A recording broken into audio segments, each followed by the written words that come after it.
నేనండి మీ Vijay Pratap Reddy, AP state food commission chairman. నేను నిన్న ఈరోజు అన్నమయ్య డిస్ట్రిక్ట్ సంబంధించి విజిట్ చేయడం జరుగుతోంది. ఈరోజు ఇక్కడ ఆ విజిట్స్లో భాగంగా మొలకల చెరువు గ్రామానికి ఈ మండలానికి రావడం జరిగింది. ఇక్కడ ration shops, anganwadis, high school, ఈ కస్తూర్బా స్కూలు ఇట్లా విజిట్ చేయడం జరిగింది.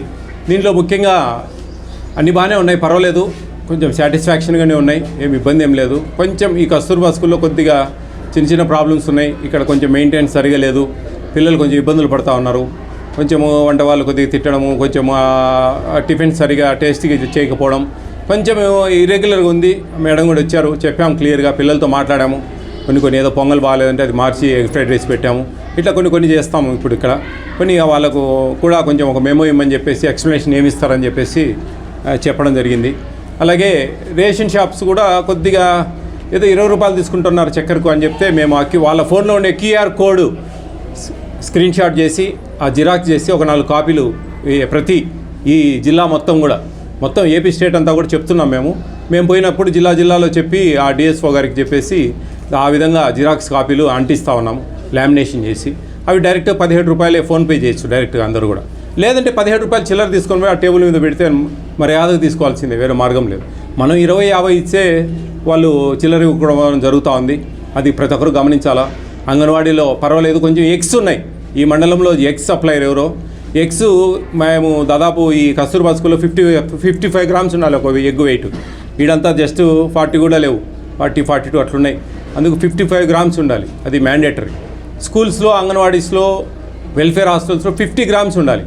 అవి కూడా పూర్తి స్థాయిలో 50 గ్రామ్స్ లేవు. దాని మీద కొంచెం మేము ఈరోజు డిఆర్ఓ గారితో మాట్లాడి కొంచెం ఏదైనా దాని మీద ఆ కాంట్రాక్టర్ మీద చర్యలు తీసుకోవడానికి ప్రయత్నం చేస్తాం. కొంచెం వార్నింగ్ చేయడమా లేకుంటే కానీ ఏంది పరిస్థితి అని ఆల్రెడీ నేను ఫోన్లో మాట్లాడిన, ఆయన వాదిస్తూ ఉన్నాడు. 50 గ్రాములు ఇస్తూ ఉన్నాం సార్, నేను ఆడ లైవ్గా పెట్టి తూకం వేస్తూ ఉన్నా, అట్లా మాట్లాడుతూ ఉన్నారు. కొంచెం అర్థం చేసుకోవాలండి పనిచేసేటోళ్ళు, అధికారులు అందరూ కూడా. ఇది పేద బడుగు బలహీన వర్గాలకు ఇచ్చే ఆహారం, ఉచిత భోజనం. దాన్ని మనం ఎక్కడెక్కడో ఏమేమో జరగచ్చు, కానీ ఇది అన్నాలండి మన పేదవాళ్ళు వచ్చేది. మనం కస్తూర్బా స్కూల్కి అయితే ఏంది, అంగన్వాడీస్కి అయితే ఏంది, గవర్నమెంట్ స్కూళ్ళకి అయితే ఏంది, వెల్ఫేర్ హాస్టల్కి అయితే ఏంది, ఎవరు కార్లలో రారు, ఇంత పేదవాళ్ళే వస్తారు. అంతా నాన్ ట్యాక్స్ పేయర్స్, చిన్న పనులు చేసుకునే వాళ్ళు, గవర్నమెంట్ ఎంప్లాయీస్ కాని పిల్లలు, వాళ్ళు మాత్రమే వస్తారు ఇక్కడికి. వాళ్ళకి మనం ఆంధ్రప్రదేశ్ వాళ్ళకు ఒక హక్కు కల్పించింది. ఎంతో కొన్ని కోట్ల రూపాయల ట్యాక్స్ రూపంలో వస్తున్న డబ్బును ఈ విధంగా కేంద్ర రాష్ట్ర ప్రభుత్వాలు మిళితంగా ఈ ఉచిత ఆహారం ఇస్తూ ఉన్నాయి. ఇవన్నీ కూడా సద్వినియోగపరచుకోవాలి. పిల్లల భవిష్యత్తు ఇది.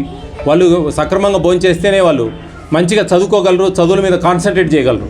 ఇది అందరూ కూడా గమనించి అధికారులు ఎక్కడ కూడా ఎటువంటి ఒత్తిళ్లకు లోను కాకుండా, అవినీతికి పాల్పడకుండా, నాన్ కరప్టెడ్గా మనం ఆంధ్రప్రదేశ్ ఒక ఆకలి లేని ఆంధ్రప్రదేశ్గా తీర్చిదిద్దుకోవాలంటే పేద బడుగు బలహీన వర్గాలు మంచిగా మేము పలానా హాస్టల్లో ఉన్నాం, సంతోషంగా ఉన్నాం, పలానా అంగన్వాడీ నుంచి వచ్చాం, పలానా కస్తూర్బా హాస్టల్ నుంచి వచ్చాం, బాగా చదువుకున్నాం, మేము మాకు బాగా భోజనాలు పెట్టారు, మంచి చదువులు చెప్పారు అని ఒక గొప్ప కీర్తి సంపాదించుకోవాలి ప్రతి ఒక్కరు కూడా. అప్పుడు ఆటోమేటిక్గా దేవుడు కూడా మంచిగా అన్ని విషయాల్లో కూడా సహాయకారిగా ఉంటాడు, సహాయం చేస్తారు. ఆ విధంగా అందరూ కూడా అర్థం చేసుకొని న్యాయంగా పనిచేయాలని మనస్ఫూర్తిగా అందరినీ కోరుకుంటా ఉన్నా. ఏపీ స్టేట్ ఫుడ్ కమిషన్కు ఒక వాట్సాప్ నెంబర్ ఉందండి, అది 9490555117. ఈ నెంబర్కి ఏవైనా సరే వీడియోల రూపంలో అవకాశం ఉన్నంత వరకు పెడితే మేము ఎక్కడున్నా కానీ దాని మీద చర్యలు తీసుకుంటాం. ఏదైనా ఫొటోస్ పెట్టి క్లుప్తంగా మ్యాటర్ రాస్తే మేము అధికారులకు పంపించి ఇంతో అలర్ట్ అవుతారండి. మీరు పెట్టే కంప్లైంట్ వల్ల చర్యలు తీసుకోలేకపోవచ్చు సింపుల్ కంప్లైంట్లకు, కానీ సంథింగ్ గోయింగ్ ఆన్, ఏదో ఉంది ఆ సెంటర్ మీద ఏదో అని చెప్పేసి ఒక ఎంక్వైరీ అయినా జరుగుతుంది. ఆ అలర్ట్నెస్ అనేది ఇంపార్టెంట్. ఏదైనా వీడియోలు పెడితే మటుకు ఆన్ ద స్పాట్లో ఎవరైనా సరే పంపిస్తామండి. రేషన్ షాపులలో బియ్యం తక్కువ ఇచ్చినా వీడియో కావాలి అయితే, లేకుంటే వాళ్ళు మేము వీడియో తీస్తూ ఉంటేనే ఇప్పుడు మాట్లాడిన మాట మళ్ళీ మారుస్తూ ఉన్నారు. ఇంకా మీరు వీడియో లేకపోతే ఎవరైనా మేము ఎప్పుడైనా ఆ మాట అంటారు. కాబట్టి అర్థం చేసుకొని అందరూ కూడా బాధ్యతగా ప్రతి ఒక్కరు కూడా ప్రవర్తించి ప్రతి ఒక్కరుగా మన పని మనం చేసుకోవాలండి. మనం గట్టిగా అడగాల. కొన్ని రాజకీయంగా బలం ఉంటాయి, వాళ్ళ అది ఉంటుంది, ఇది ఉంటుంది, వాళ్ళతో అడిగితే గొడవలు అవుతాయి, ఇవన్నీ కూడా ఉంటాయి సమస్యలు. అవన్నీ కూడా కొంచెం రాజకీయ ఒత్తిళ్లను ఇవన్నీ తట్టుకొని ఖచ్చితంగా చేయాలా. ఇప్పుడు మనకు ఈ హై స్కూల్స్లో కొంచెం బియ్యం స్టాక్ నిలబడ్డాయండి. మేము చెప్పాము ఆల్రెడీ, పోయిన జూన్ నుంచి నిలబడిపోయాయి బియ్యం. ఇప్పుడు హై స్కూల్స్లో 25 కేజీ బ్యాగులు ఇచ్చారు ఫైన్ రైస్. అవి అంతకుముందు ఇమ్మీడియట్గా జూన్లో దించారు 50 కేజీ బ్యాగ్స్, కొంచెం మామూలుగా రేషన్ బియ్యం ఇచ్చే బియ్యం. ఆ బియ్యం అవి వాడలేదు, అవి ఆపండి, ఇట్లా మేము పంపించేటి వాడండి అని చెప్పి 25 కేజీ బ్యాగులు పంపించారు. అవి వాడుతున్నారు, అవి అట్లే ఉన్నాయి. జూన్ నుంచి అండి ఎంత నిర్లప్తత నిర్లక్ష్యం ప్రభుత్వానికి అనేది నాకు అర్థం కావడం వాస్తవంగా. అవి ఎప్పుడోసారి తీసుకుపోయి వాడేస్తే స్టోర్లో ఇచ్చేస్తే ఖర్చు అయిపోతాయి కదా. ఎక్కువైందా డబ్బులు ఏమన్నా చెప్పండి. మనం దాదాపు 40-45 రూపాయలు పెట్టుకుంటా ఉన్నాం రైతుల దగ్గర నుంచి. ఫ్రీగా ఇచ్చే బియ్యం 89 లక్షల కార్డులకు కేంద్ర ప్రభుత్వం ఇస్తూ ఉంది, 49 లక్షల కార్డులకు స్టేట్ గవర్నమెంట్ ఇస్తూ ఉంది. టోటల్గా 1,48,00,000 కార్డులకు 4,26,00,000 మందికి 5 కిలోలతో బియ్యం ఇస్తూ ఉంది ఏపీ స్టేట్ గవర్నమెంట్. అది దాన్ని సద్వినియోగపరచుకోవాలి కదా. నేను ఎక్కడికి పోయినా అదే ప్రాబ్లం. అట్లా ఉంచండి మేము మళ్ళీ చెప్తామన్నారంట. కొంతమంది ఏమో అవి వాడేయండి అని చెప్తా ఉన్నారంట. హాస్టల్ అంటే వాళ్ళు ఏదో పొద్దున పూట బ్రేక్ఫాస్ట్లోకి ఈ పొంగల్కో చిత్రాన్నానికో దానికి వాడేస్తూ ఉన్నారు, అయిపోయినాయి. ఈ హై స్కూల్స్లో కొన్ని దగ్గరలో బాగా పడి ఉన్నాయి, నాశనం అయిపోతా ఉన్నాయి బియ్యం. ఇప్పుడు ఎంతో కష్టపడి రైతు పండిస్తే కానీ అవి తయారు కావు. అవి పురుగులు పోయిన జూన్ జూలై నుంచి ఆగిపోయాయి. చాలా దారుణం ఇది. ఈ ప్రభుత్వం దీని మీద వెంటనే ఒక చర్య తీసుకొని అవన్నీ హ్యాండ్ ఓవర్ చేసుకోవడమా, లేకపోతే వండి పెట్టండి ఒక 2 నెలలు 3 నెలలు అంటే అయిపోతాయి. ఫైన్ రైస్ లేదులే ఒక 2 నెలలు ఈ వండి పెట్టండి అని ఫైన్ రైస్ పంపించకుండా ఆపినా అయిపోతాయి. ఏదో ఒక 2 నెలలు ఏం చేద్దాం, ఇన్నేళ్ళు తిన్నామంట. ఇప్పుడే మనకేముంది. కాబట్టి అందరూ కూడా అప్రమత్తంగా ఉండి ఈ ఆహార కమిషన్కి అందరూ సహకరించి ఈ national food security act implementation అనేది సక్రమంగా జరగాల. ఏపీ స్టేట్ ఫుడ్ కమిషన్కు ఒక సివిల్ కోర్టు కలిగిన విధి విధానాలు కలిగి ఉంటుంది.